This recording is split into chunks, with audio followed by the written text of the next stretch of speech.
6.5 miles done in the Vomero Premium. So here are some of my first thoughts. Now the shoe is very plush all around, so it's not just plush in the midfoot area or the midsole, but also in the upper you have this really thick tongue, which personally I am not a fan of. It's something that's consistent across the Vomero 18, Vomero Plus, and Vomero Premium, and in my opinion it actually gives it some difficulty in lockdown just because when you tighten down the laces, it's really going to have that tongue press up against your foot. And because there is so much excess material here, what happens is to really get that tight fit that you want for somewhat faster paces, you end up putting a lot of lace pressure. And for me, about 2 miles in, I did have to stop and actually retie the shoes. The other thing is that the shoe is pretty warm overall.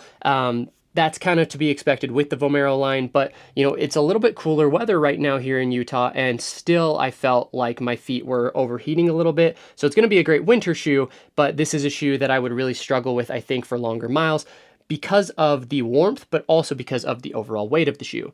The Zoom X foam as well as the Zoom AirPods are bouncy. They're very bouncy. They pop off the ground. They recoil a lot better than some other softer, squishier foams out there on the market. What this means is that this shoe is going to keep you bouncing along. It's going to absorb some of that impact really nicely. It's going to give you a little bit of speed assistance despite being a recovery day shoe, which I really like. Surprisingly, the shoe was not as stable as I was expecting, given that it has this very large base. And already in the shoe, I can see a little bit of wear and tear, and this is only 6 miles in, on some of the exposed foam areas where there's not an outsole. And so I worry about the durability of that exposed foam, but luckily there's not a whole lot of it on the bottom of the shoe.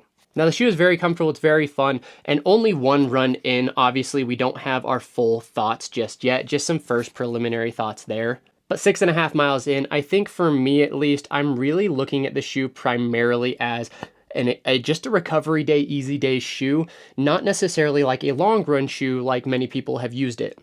So I'm not saying people can't use it as a long run shoe by any means, but for me, I just don't think that's where it's gonna shine in particular with my stride.